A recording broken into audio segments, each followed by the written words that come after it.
Invincible. Let's do it. Oh my God. How good is this show? It's getting. I'm not. This quietly is probably. I'm gonna say it, this is my favorite week to week show. I'm loving everything else. I'm loving the Nevers. I was enjoying Falcon and Winter Soldier, but I think this. Every time I'd finish watching an episode of this, I'd be like, "How fucking good that was, man! Why is no one else talking about this?" So yeah, we just watched episode 6. No, episode 7. Episode 7. We need to We talk. need to talk. Feeling lost or confused, Mark, who's invincible, looks for advice from Eve, his buddy, and at the same time, everyone's looking for him because his dad's up to some shit. So the cat's out of the bag, kind of, right? With Omni-Man. He's Yeah. not even pretending anymore. He's now on a rampage.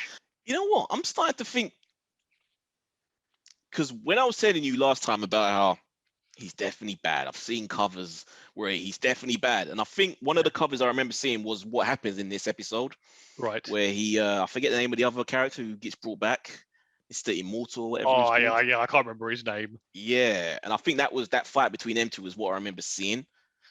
So beyond that, I think you could be right in the sense that there has to be some sort of justifiable reason why he's doing what he's doing. Yes. I can't think of for the life of me what that could be. See, the thing is, I kind of still think that, but if you look at the way he's been then treating people he's been working with, so the other guys who were spying on him across the, literally like just ripping them apart. Yeah, that I can't get behind. So he's actually killing humans, right? So they goes against the code of like a superhero. Yeah, exactly. That is very true. That is very true. What do you think it could be, though? Do you reckon it's like a... I really don't know. So they're really keeping you guessing here at this point. Do you think it's a quota? Like the planet can only have a certain amount of superpowered individuals? And whatever planet he's from will know somehow and treat it no longer as a place that needs one of them to protect, but instead it crosses over into being a threat somehow. I'm trying to find a way to justify. I haven't thought about that. I kind of thought about maybe, you know, like how he says they go out to planets to protect them, right? That's like their social duty. Maybe that's not the case. Maybe they're supposed to go to a planet, scout it out, find out everything about it, and then look for invasion. But he seems genuinely troubled by some of the things that he's doing. Well, like maybe because he's been there. Yeah, because he's been on Earth for so long. He's been like infested with like humanity. Possibly. So that's a Goku type situation. If anyone that watched Dragon Ball, he was originally sent to conquer, but instead fell in love and just became the hero. But I'm thinking that it all happened when his son got his powers. So that's what I'm thinking, that's the catalyst. That once his son blip power, then the Guardians of the Globe, which combined were probably equal to him, had to be eliminated. All that power imbalance. I'm talking bullshit here, but I'm just trying to find some way. But anyway, Mark exposes himself to his to Eve. Eve, yeah, no, not sorry, to Eve, to Amber. Amber, yeah. And it turns out she already knew. Well, I don't know. Did she though, or she just saying that? Because to me, it kind of seems like if she already knew, she would have been more understanding. Because she has that look of real hurt on her face. But she said it wasn't because of him needing to save people. It's just the fact that he didn't trust her, which is unreasonable. Like, why the fuck am I going to tell you I'm a superhero? Yeah, but if you think about the episode before, she got mad at him for running away and leaving them to fend for themselves and then being saved by Invincible. I've got a feeling she didn't know. No, but she just saying that. But she doesn't react. She does. No, because after he goes, she turns to the camera and just looks really sad. Like, yeah, but that she's broke, that she's lost her boyfriend, and it's like over. You know, just because she's the one that does it doesn't mean she ain't gonna be sad. But when he turns up there and he's floating, she's like, I knew.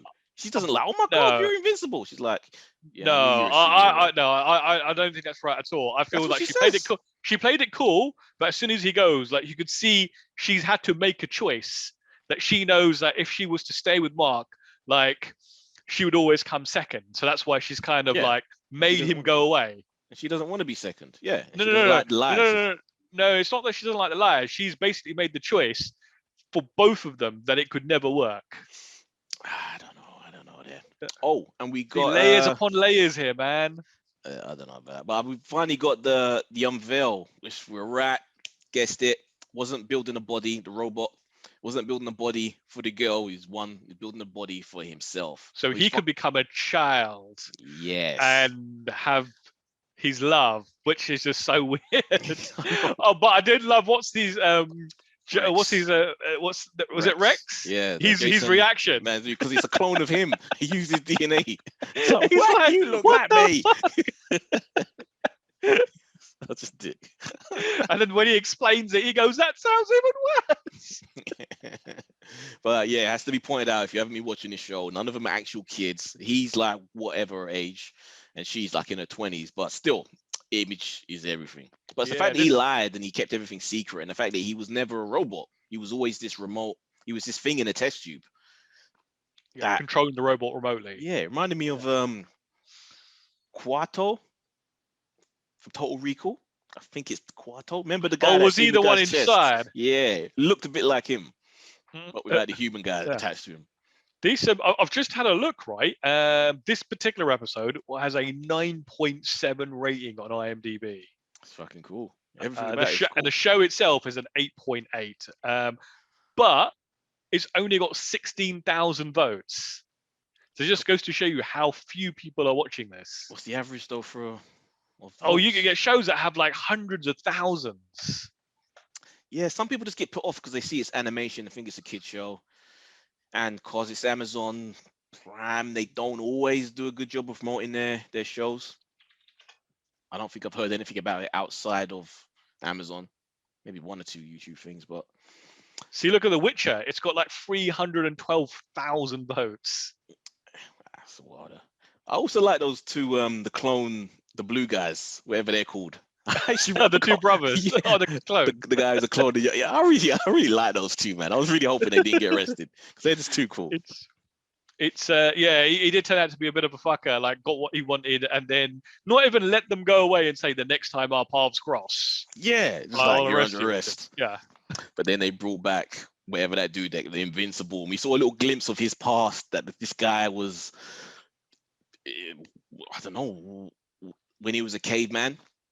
Yes, yeah, it did seem like he'd been like through time and everything. Imbued this ability to be immortal and super strong, and then he was alive for all these different moments in time. But I loved it when he just raged out. It was like, "Where is Omni Man?"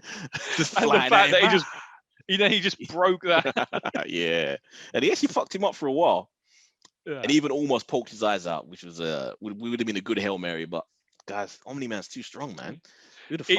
I do feel like in other shows, like it wouldn't have gone this far, right? Mark would probably already know. There would have been some convoluted thing. These guys, like, they always keep you surprised and always keep you guessing. Like, nothing is obvious in this show. That's why I'm just so fascinated with where this can go in the live action adaptation that they're apparently making with Seth Rogen again, who's also the one who did this with his partner. So cannot wait to see what. Well, imagine you'd have to condense this. I guess I don't know how many episodes this is going to be, 8 or 9 or 10 or whatever. You'd have to condense that into a 2-hour movie. Yeah, but so cool, man. I love this show. How is he going to explain it to Mark? How's Omni Man going to explain? Is he even going? Do you reckon we're actually going to get an explanation this season? I hope so, because otherwise I would feel quite cheated as a viewer if they try and string that out.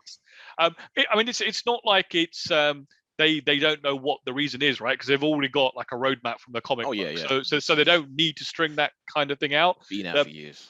And there hasn't been a single episode so far that, like how in some shows where nothing happens, or it's just like a completely different from a filler episode. Every single one of these has been like plot related.